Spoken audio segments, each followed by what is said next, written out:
నిజంగా అడుగుతున్నాను, మనం రోజూ చేస్తున్న ఆ మంచి పనులు, నమాజులు, ఉపవాసాలు, దానాలు ఇవే మనల్ని జన్నత్లోకి తీసుకెళ్తాయా?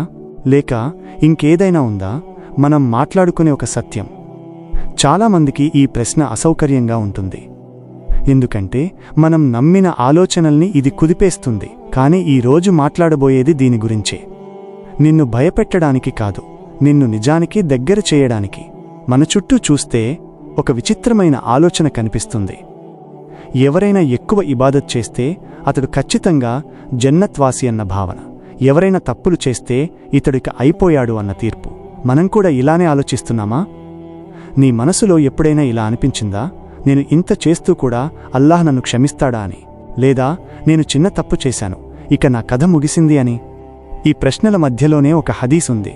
బుఖారీ, ముస్లిం గ్రంథాలలో వచ్చిన మాట. ప్రవక్త ముహమ్మద్ సల్లల్లాహు అలైహి వసల్లం స్పష్టంగా చెప్పారు, ఎవ్వరూ తమ ఆమలుల, కర్మల వల్ల జన్నత్లోకి ప్రవేశించరు. సహాబీలు ఆశ్చర్యపోయారు. యా రసూలల్లా, మీరు కూడానా అని అడిగారు. ఆయన సమాధానం చాలా గంభీరమైనది. నేను కూడా కాదు, అల్లాహ్ తన కరుణతో నన్ను కప్పితే తప్ప. ఇది విన్నప్పుడు మనం ఆశ్చర్యపోవాలి. ఎందుకంటే మనం నిర్మించుకున్న మొత్తం వ్యవస్థ ఇక్కడే మారిపోతుంది. మనం అనుకునేది ఒక లెక్క, నేనింత చేశాను, నాకు ఇంత రావాలి అని. కాని అల్లాహ్ దగ్గర అలాంటి వ్యాపార లెక్కలు లేవు. ఆయన దగ్గర ఒకటే ఉంది, కరుణ, రహ్మత్. ఇక్కడ ఒక సాధారణ ఉదాహరణ తీసుకుందాం. ఒక చిన్న పిల్లాడున్నాడు. రోజూ తండ్రి చెప్పింది వినడు, స్కూల్లో తప్పులు చేస్తాడు, ఇంట్లో అల్లరి చేస్తాడు. కానీ ఒకరోజు రోడ్డుపై అతడు ప్రమాదంలో పడబోతుంటే తండ్రి పరుగెత్తి వచ్చి రక్షిస్తాడు. అప్పుడు ఆ తండ్రి లెక్క వేసుకుంటాడా, నిన్ను నేను కాపాడను, నువ్వు నిన్న నా మాట వినలేదు అని? లేదు, ఎందుకంటే అక్కడ ప్రేమ పనిచేస్తుంది. అదేవిధంగా అల్లాహ్ కరుణ కూడా మన లెక్కల కన్నా పెద్దది. ఇప్పుడు ఇంకొంచెం లోతుగా వెళ్దాం. మన ఆమలుల విలువ ఎంత? మనం చేసే నమాజు, ఉపవాసం, మంచి పనులు అన్నీ అల్లాహిచ్చిన శక్తితోనే కదా. మన కళ్ళు పనిచేయడం, మన హృదయం కొట్టుకోవడం, మన శ్వాస, ఇవన్నీ మనవి కావు, అల్లాహిచ్చినవి. అలాంటప్పుడు ఆయన ఇచ్చిన శక్తితోనే చేసిన పనిని చూపించి జన్నత్ కోరడం న్యాయమా? ఇదే విషయాన్ని హదీస్ మనకు గుర్తుచేస్తుంది. కాని ఇక్కడ ఒక పెద్ద అపోహ ఉంది. అల్లా కరుణమీదే అన్నీ ఆధారపడి ఉంటే ఇక ఆమలులు అవసరం లేదా? ఈ ఆలోచన చాలా ప్రమాదకరం. ఎందుకంటే ఆమలులు జన్నత్కు టికెట్ కాదు, అవి అల్లాహ్ కరుణకు దగ్గర చేసే మార్గాలు. అది ఒక తలుపు దగ్గర నిలబడి ఉండటం లాంటిది. తలుపు తెరిచేది అల్లా, కాని ఆ తలుపు దగ్గరకు నడిచేది మనం. మన జీవితాల్లో ఇది ఎలా కనిపిస్తుందంటే, ఒక విద్యార్థిని తీసుకోండి. పరీక్షలో ఫెయిల్ అవుతాడేమో అన్న భయమున్నా చదవకుండా ఉంటాడా? లేదు, చదువుతాడు. ఎందుకంటే ప్రయత్నం చేయడం మన బాధ్యత, ఫలితం మన చేతిలో లేదు. అదేవిధంగా ముస్లింగా ఉండటమంటే ఆమలులు చెయ్యాలి, పాపాల నుంచి తప్పించుకోవాలి. కాని మన గుండెల్లో ఎప్పుడూ ఒకటే భావన ఉండాలి, యా అల్లాహ్, నీవు క్షమిస్తేనే నేను నిలబడగలను. ఇంకొక ముఖ్యమైన విషయం, అల్లా కరుణ మనం అనుకునేంత చిన్నది కాదు. ఒక హదీస్లో వస్తుంది, ఒక మనిషి 99 మందిని చంపాడు.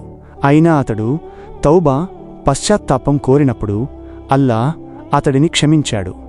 ఇది కేవలం కథ కాదు, ఇది మన మనసులను మార్చడానికి వచ్చిన సత్యం. మనం ఎవరికైనా తీర్పిచ్చే ముందు భయపడాలి, ఎందుకంటే అల్లాహ్ కరుణ మన అంచనాల కన్నా గొప్పది. ఇప్పుడు ఈ మాటలను మన జీవితానికి అన్వయించుకుందాం. మనం రోజూ చేసే చిన్న చిన్న పాపాలు, అబద్ధాలు, చూపుల దోషాలు, అహంకారం, ద్వేషం, వీటితో మనం లోపలే కుంగిపోతాం. నాకు ఇక ముక్తి లేదు అన్న భావన వస్తుంది. సరిగ్గా ఇక్కడే శైతాన్ గెలుస్తాడు. అతడు చెప్పేది ఒకటే, నీకు ఇక అవకాశం లేదు. కాని ఇస్లాం చెప్పేది దీనికి విరుద్ధం. చివరి శ్వాస వరకు తౌబా తలుపు తెరిచే ఉంటుంది. అల్లాహ్ కరుణమీద నమ్మకం పెట్టుకోవడం అంటే నిర్లక్ష్యం వహించడం కాదు, అది ఒక ఆశ. ఆ ఆశే మనల్ని మళ్లీ నమాజుకు తీసుకెళ్తుంది, మళ్లీ మంచి పనికి ప్రేరేపిస్తుంది, పాపం చేసినా మళ్లీ లేచి నిలబడే ధైర్యాన్ని ఇస్తుంది. ఒక వ్యాపారంలో నష్టం వచ్చినప్పుడు నిజమైన వ్యాపారవేత్త వదిలేస్తాడా? లేదు, కొత్తగా ప్రయత్నిస్తాడు. ముస్లిం జీవితం కూడా అంతే. మన సమాజంలో ఒక సమస్య ఉంది. మనం ఆమలులను ప్రదర్శనగా మార్చేశాం. ఎవరు ఎక్కువగా కనిపిస్తే వారు అంత మంచివారు అన్న భావన పెరిగింది.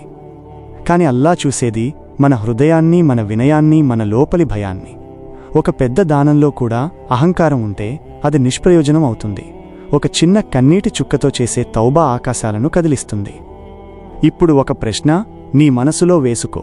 నీవు అల్లాహ్ను ఎలా చూస్తున్నావు? ఒక కఠినమైన న్యాయాధిపతిలానా, లేక అపార కరుణామయుడైన రబ్బులా? నీ దుఆల్లో భయం ఎక్కువ, ఆశ ఎక్కువ? ఇస్లాం మనకు సమతుల్యత, బ్యాలెన్స్ నేర్పుతుంది. భయం ఉండాలి, ఆశ కూడా ఉండాలి, కాని చివరికి మన ప్రయాణం ముగిసేది ఆయన కరుణ దగ్గరే. ప్రవక్త సల్లల్లాహు అలైహి వసల్లం జీవితాన్ని చూడండి. ఆయన అత్యంత పవిత్రులు. అయినా రోజుకు 70 సార్లకు పైగా తౌబా చేసేవారు. ఇది మనకు ఏం చెబుతుంది? ఆమలులు చేసినా అహంకారం వద్దు, అల్లాహ్ కరుణ లేనిదే ఏదీ సాధ్యం కాదు అన్న సత్యాన్ని అంగీకరించమని. ఈ వీడియో నిన్ను ఒకే ఒక్క విషయానికి తీసుకెళ్ళాలి. నిన్ను నువ్వు విడిచిపెట్టుకోకు. అల్లాహ్ను తక్కువగా అంచనా వేయకు. నీ తప్పులు నీ గుర్తింపు కావు, నీ ప్రయత్నమే నీ విలువ. చివరికి నిన్ను జన్నత్తులోకి తీసుకెళ్లేది నీ రికార్డు కాదు, నీ రబ్బు యొక్క కరుణ. ఒకరోజు మనం అందరం ఒంటరిగా నిలబడతాం. అక్కడ మన పేరు, మన కులం, మన ఫాలోవర్లు ఏవీ పనిచేయవు. అక్కడ ఒకే ఒక ప్రశ్న ఉంటుంది. నీవు నా మీద ఆశ పెట్టుకున్నావా? ఆ ప్రశ్నకు మన జీవితం మొత్తం సమాధానం కావాలి. ఈ రోజు నుంచి నీ ఆమలులు మార్చుకో, కాని అంతకన్నా ముందు నీ దృష్టిని మార్చుకో. జన్నత్ అనేది ఒక జీతం కాదు, అది ఒక బహుమతి. అల్లాహ్ తనకు నచ్చిన వారికి తన కరుణతో ఇచ్చేది. ఆ కరుణను కోరుతూ ఆ కరుణకు అర్హులమయ్యేలా జీవించడమే నిజమైన విజయం.